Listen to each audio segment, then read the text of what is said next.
Soc l'Electró de l'Electra. Aquest any us donaré consells per estalviar i fer un ús eficient, segur i sostenible de l'energia. Seguiu-me al meu blog energiaeficientblogspot.com. L'Electra, la teva energia.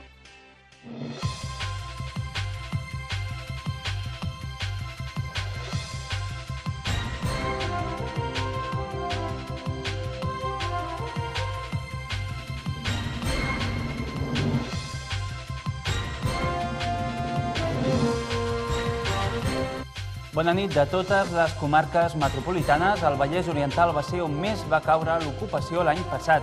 Són dades oficials, són dades de l'informe de conjuntura econòmica presentat pel Consell Comarcal.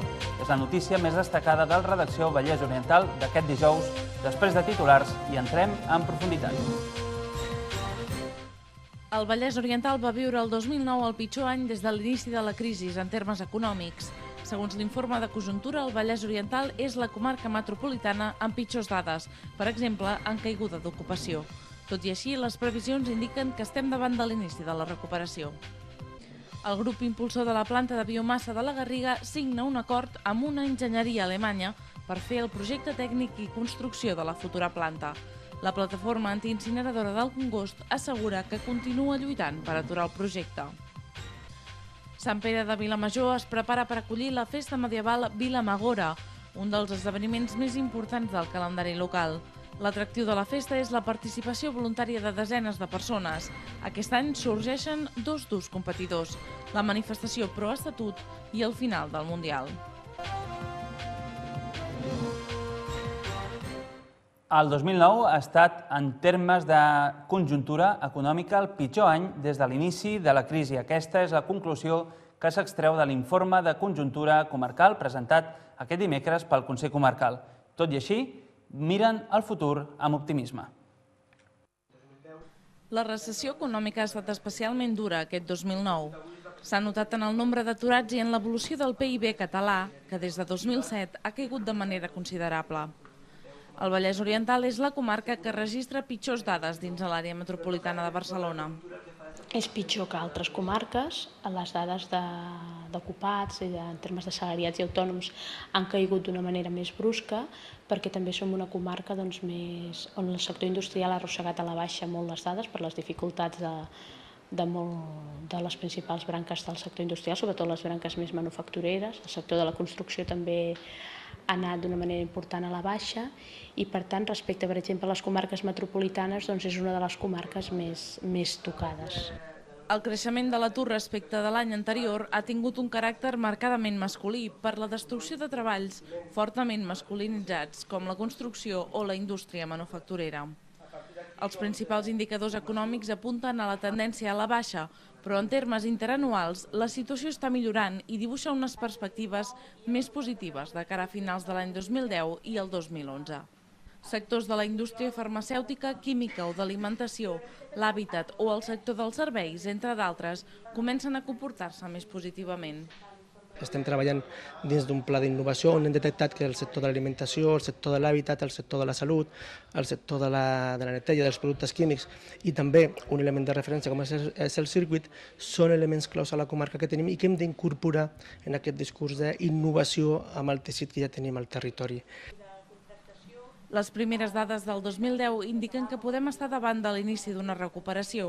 Per això, des del Consell Comarcal, consideren que no es tracta de mirar només els aspectes negatius, sinó estudiar on som forts i què podem fer per millorar. Tenim una població jove, al Vallès Oriental, un creixement demogràfic i pot significar que hi hagi més gent en edat activa i, per tant, en demanda d'ocupació. I això fa que les xifres siguin més negatives, potser, però de cara al futur és una oportunitat. Per què? Doncs perquè hi ha gent jove, per tant, gent que es pot formar, que es pot adaptar i que, per tant, pot tenir més oportunitat en un futur d'arribar a un lloc de treball. L'increment demogràfic segueix influint en el creixement de població activa, però no s'ha de mirar com un element que incrementa el nombre de parats, sinó com una possibilitat de formar els treballadors del futur per donar millor servei. Tant la diversitat del teixit industrial com l'increment de la població jove en edat activa, juntament amb un treball en xarxa i una bona formació, han de ser, segons el president del Consell Comarcal, Antonio Rísquez, les línies estratègiques per treballar de cara al futur. El ponent Joan Truller, director de l'Institut d'Estudis Regionals i Metropolitans de Barcelona, ha ofert, després de la presentació de l'informe, una conferència sobre l'economia a la regió metropolitana de Barcelona. Jo crec que hem d'anar cap a una nova generació de polítiques de desenvolupament local que s'enfoqui la sortida de la crisi com a objectiu en aquest context nou amb conceptes, instruments i idees noves per analitzar la realitat. Idees com les economies d'aglomeració, centrades en potenciar l'estalvi en els costos de producció degut a l'ús de serveis comuns a diverses empreses que es troben en el mateix lloc. Nou pas per fer la planta de biomassa de la Garriga. El grup impulsor ha signat un acord amb una enginyeria alemanya perquè defineixi el projecte de la planta de cogeneració amb biomassa i producció de pèl·let. Per la seva part, la plataforma antiincineradora del Congost assegura que continuaran lluitant i que durant el pla urbanístic als tribunals quan aquest s'aprovi. Sembla que aquest pas arribarà a finals d'aquest mateix mes. L'empresa Rebrot i Paisatge i l'enginyeria alemanya Seger han fet oficial aquest dijous l'acord per definir la futura planta de biomassa de la Garriga. Un acord a 3 anys vista per dibuixar un projecte d'uns 20 milions d'euros amb l'objectiu de produir 50 megawatts d'electricitat abans de l'any 2020. Ara per ara s'està fent el pla urbanístic i mentre el procediment administratiu avança es treballarà a nivell d'enginyeria i tècnic. Això vol dir que, concloent el projecte que s'està desenvolupant urbanístic, estem parlant del juliol com a molt tard del 2011, ja podrem iniciar la sol·licitud de llicència d'obres, que és l'únic que li manca en el projecte de la Garriga. Segons Vilaseca, el procés per fer la llicència ambiental està acabat. Només falta acabar el procés urbanístic, que a finals d'aquest mes de juliol es farà l'aprovació provisional. Nosaltres el que teòricament hem de fer ara en el plenari és l'aprovació provisional. Nosaltres hem fet l'aprovació inicial. En aquesta aprovació inicial s'ha posat a informació pública i a informació sectorial. Amb els informes dels sectors i les al·legacions presentades, nosaltres hem de respondre si amb la contraproposta que ha fet l'empresa es farà l'aprovació provisional i llavors s'ha d'enviar a la Conselleria d'Urbanisme perquè ells facin l'aprovació definitiva. Les obres començaran d'aquí a un any, segons Rebrot i Paisatge. La construcció de la central pot durar al voltant d'entre 5 i 6 mesos i tot el que és, òbviament, la posta en marxa, la direcció, la formació del personal, estem parlant d'aquest contracte de 3 anys que anirem acompanyats de la tecnologia alemanya, de la seva experiència i dels seus tècnics. L'acord entre l'empresa garriguenca i l'alemanya posarà el personal a preparar el projecte. Seger té una 60ena de plantes similars. Ja fa 3 anys que estem en col·laboració i el que farem serà ara preparar tot el que ha de ser el desenvolupament perquè sigui efectiu la posta en marxa de la central. Seger ha fet una 60ena d'instal·lacions similars. La planta de la Garriga suposarà el 10% de la producció d'electricitat a partir de la biomassa a la qual s'ha compromès Catalunya per l'any 2020. És a dir, el model energètic tendeix a descentralitzar-se. I descentralitzar-se vol dir utilitzant les fonts pròpies que tenim en el territori d'energia. En el nostre cas, vivim en una zona eminentment forestal i tenim una gran sort que tenim boscos. I els boscos ens donen energia constant, a diferència del vent, que no és constant, i del que és la fotovoltaica, que tampoc ho és. L'acte de presentació de l'acord, fet a la seu de la Fundació Universitària Martí L'Humà, ha comptat amb l'assistència d'agents socials, com representants del sindicat UGT i també de la patronal PIMEC. Els contraris a la planta, associats a la plataforma antiincendiadora del Congost, asseguren que, tot i l'acord, encara estan a temps d'aturar-la. Tenen una escola de màrqueting potent, en saben molt, estan constantment llançant missatges de grandesa, que això tot és beneficiós, que tot això va en benefici de la població.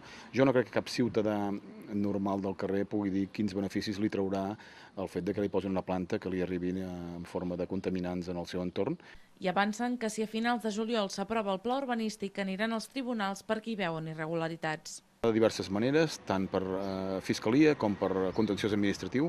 La veritat és que jo no sé de què parlo, però tinc les idees molt clares que hem d'anar endavant i que fins ara ho hem assumit totalment el seguir tirant endavant aquest procediment. Per tant, seguirem tirant endavant pels tribunals en el cas que s'aprovin les al·legacions i les demandes que hem plantejat. No podem de cap manera estar d'acord quan veiem que segueixen tirant endavant un projecte que la proposta és de posar una planta massa a prop de la població i que no hi ha cap mena de serietat amb la certificació dels orígens dels materials que es volen combustionar. La plataforma denuncia que les administracions, la catalana i la municipal, no els atenen en les seves preguntes. Per la seva part, l'empresa assegura que està informant amb transparència. Recorden que faran una central que utilitza un combustible 100% natural, la fusta i no a la incineradora.